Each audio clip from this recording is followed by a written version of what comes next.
Hello guys, welcome to my channel. આજે હું તમને માટે બનાવવાની છું ચાઇનીઝ ભેળ, એ બી મુંબઈ સ્ટાઇલમાં. બહુ યમ્મી અને ટેસ્ટી હોય છે અને ક્રન્ચી બી હોય છે.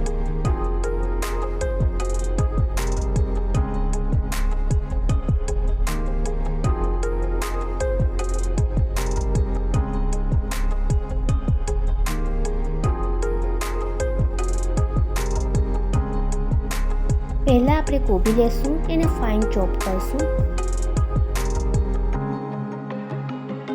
શિમલા મિર્ચ લેશું, એને બી ફાઇન ચોપ કરશું.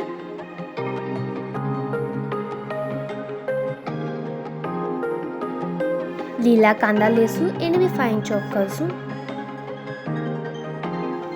કાંદા લેશું, એને બી કટ કરી કાઢશું.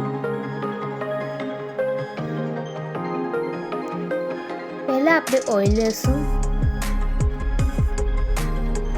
થોડું ગરમ કરીને કાંદા નાખશું, હલાઈ કાઢશું આપણે એને.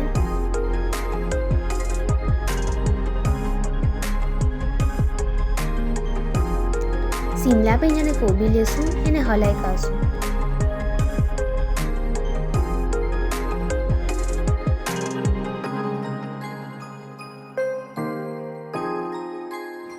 સ્વાદ પ્રમાણે મીઠું નાખીશું, એ તમારા ટેસ્ટ પ્રમાણે.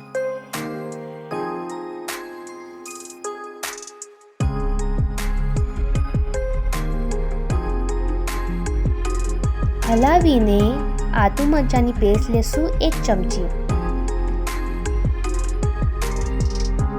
પછી આપણે શેઝવાન સોસ લેશું 1 કે 2 ચમચી. હલાવશું. વિનેગર 1 ચમચી. ગ્રીન ચીલી સોસ 1 ચમચી. ચીલી સોસ 1 ચમચી. સોયા સોસ 1 ચમચી અને કેચઅપ 1 કે 2 ચમચી અને હલાઈ કાઢશું. કેચઅપ નાખીને હલાવશું. લીલા કાંદા નાખીને હલાવશું. સાકર લેશું, એને તળવા નાખશું. પછી મિક્સ કરશું.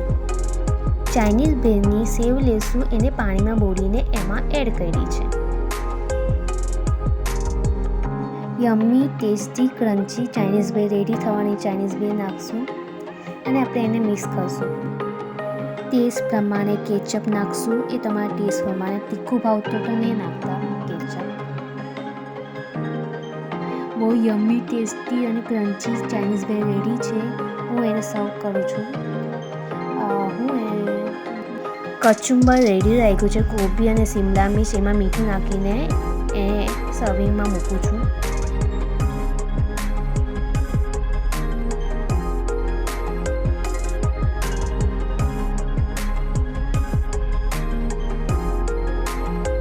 ચાઇનીઝ ભેળ રેડી છે, હું એને સર્વ કરું છું.